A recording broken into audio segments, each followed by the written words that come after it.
Hey YouTube, Matty Day 12 here with Adam, and you just won. Well, you went undefeated through the tournament, the top 4 split, but so you just did well, I guess. Top 4 at our weekly win-a-box with Tengu Performage Plants. Okay. Performage works so well, like in anything. Performage. Oh wow. Performage, yeah. Performage. They work so well in anything, and I was looking at Tengu plants like they work. There's so much stuff you can do in this deck, and since we don't have the triple tour guide like the old Tengu plants did, I just improvised and tried the Performages, and they did pretty well.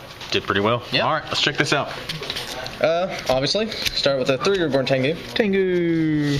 Obviously, we got a nice little layer. Come back over here. Okay. Can you see him now? Yeah, we can see him a little better now. 3 Tengu.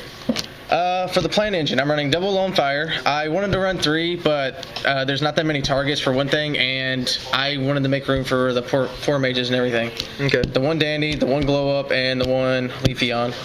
Leafeon. The Spore, yeah. Spore. That's basically the plant engine. And now for the Debris Dragon. And Debris Dragon. He's in there too, yeah, right? he's in there somewhere. There we go. Debris Dragon. Debris. Yeah, he counts for plant engine. Yeah, everybody knows the standard 1-for-1 dandy, instant Trish, and all the little things you can do. For the Performages, I'm running the 1 Trick Clown. Okay. I only run 1. The 2 Hat Tricker, and the 2 Damage Juggler. Okay. My reasoning for this ratio of 1, 2, and 2, I wanted to actually see this guy more. I don't think 1 was enough because I wanted to make more inherent special summons, and I always have more than 1 monster on board, and so does my opponent, so I can Trish a lot more. And the bigger thing is he's Earth, which I actually wanted, so I can go first turn Nat Beast. Oh yeah. Which I did against Ignites, as you can see in the video. Yeah, we got a feature match with that. Yeah, it was nuts against Necros as well. That's in the top 8. Yeah, you went. And I thought 1 Trick Clown was enough also because all I have to do is just summon it back, synchro with it, the next turn, rinse and repeat. And just keep paying your 1,000 and get it back. All right, what we got next? The other hand traps. Double Veiler, double Maxi, the standard what Tengu plants used to run, and they used to run 1 Gores. I decided to play 2 because people don't expect it anymore. They really don't. It's at 3, Trag's at 2. Just Gores brings you back into the game at times. Sure. So it helps out. I run the 1 of Caius. I wanted another dark in the deck, and that's another card people don't see coming. You just summon like your clown, then tribute, summon Caius, get rid of a problematic monster. And the last but not least, the 1 BLS.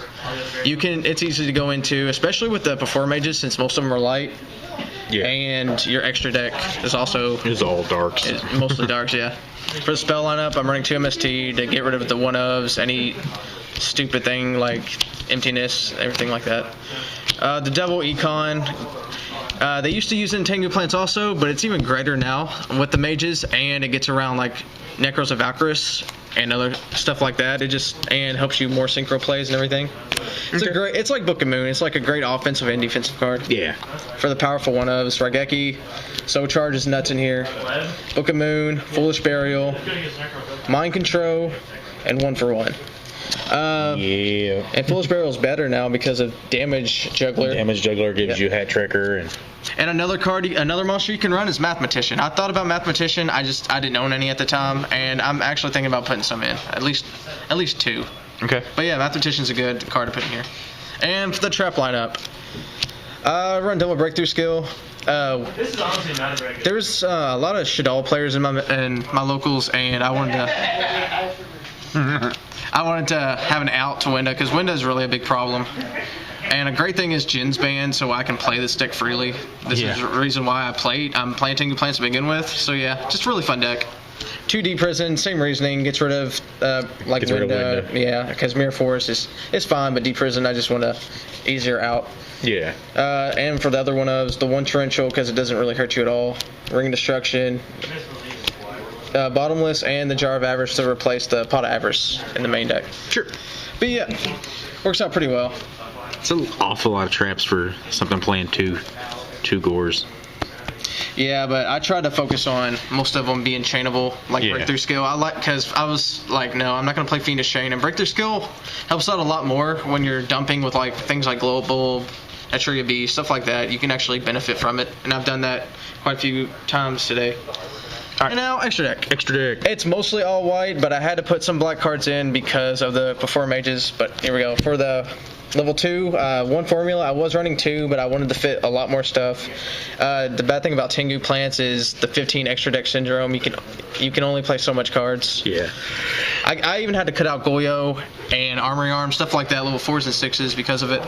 For the level 5s, Librarian obviously for that combo, Armades because it's Armades. Naturally a Beast, I wanted to fit this in here so bad, that's why I put in double Hat Tricker and Glow Up. It's happened so many times, so easy to get out. That's the only really way to get it out, but it works. Level 7s, I run the one Black Rose and the one Moonlight Rose. I think it's a really underrated card. It's another card to go into a Debris Dragon. What else? It helps bounce stuff like constructs, any special summon monster in general. What I love is you get to use its additional effect where you get to banish a plant. And that's another great thing. Yeah, another great thing you benefit from it. Yep. A lot of people don't even realize that effect exists. You get to banish a plant, turn a monster to attack position. Yeah, defense position monster to attack position. And then it makes it attack 0. A lot of people have to reread it just because of that. Yeah. 8, Stardust Dragon and Scrap Dragon. These actually worked out well. Obviously Scrap because you're going to have so many tokens, and now you have your mages, so you can pop your mage and summon it back. Yeah. It's a little cool thing you can do. Stardust was okay. I mean, I don't own a Spark Dragon, sadly, but, I mean, Stardust did its job. Level 9s, the one Trish, and this is still iffy. I'm running the one Mistworm.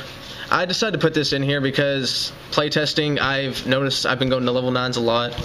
And Mistworm can get something done at least. He can bounce up to 3 cards, right? Yeah, up to 3? Three cards. Up to 3 cards. Yeah, so it's not that bad. The level 10, the one Leo. And the level 11, Star Eater. Another great card with Debris Dragon and YuGiOh or the token. You can just go instant Star Eater. Yeah. That's what Tengu plants have been missing is like these extra deck cards. And for the rank 4s, you can only fit so much. But with the 4 mages, I got the staple Castel, Exiton, and Augusto Emerald to help recycle my Tengus, everything like With that. them being spellcasters, why didn't you use the Trapeze Magician? Yeah, trapeze. There you go. Well, I mean, yeah, you can do some cute stuff with let Tengu attack twice and then blow itself up, get another Tengu. But I just felt the extra deck was so cramped. There's so much stuff I want to put in here. I want to put another formula in. I want YuGiOh in here. I want Armory Arm in here. But it's just so tight. You have no room for anything. That's my benefit. And I wanted these more over any of them. And they did their job. They did what I expected them to. And I didn't miss it. So. All right. Are you going to show the extra deck? Yeah, I'll go ahead and show the side. And more hand traps. I run the one Ghost Ogre. Traded an arm and a leg for this. The 2 retaliating for Shadowls. 2 what's it called? Cycle Reader for Teller Knights. Teller Knights, yeah. Yeah, we got like 3 or 4 to our meta. We got a lot of them. Fire Nice Hand. I usually take out the before mages to put these in because they don't expect it and whatnot for cleaves and whatnot. MST, Fairy Wind, Double Shadow, Double Iron Wall. Doesn't really hurt you at all. But yeah, that is the deck. Really fun deck. Had a lot of fun playing it. Yeah, and you should try it out. All right, bud. I appreciate it. What would you change about the deck other than you said you're gonna have mathematicians in? Yeah, I was. What are you cutting for mathematicians? I don't know yet. I might take out a few traps. I'm not sure, but the traps helped out a lot. I don't know. I have to consider it, but there's so many options you can do with the deck. But yeah, mathematician would be my main thing to change. The extra deck, I might take out the Mistworm for like YuGiOh or something, but yeah, that'd be it. All right, I appreciate it. Subscribe, comment down below, show us how much you love us.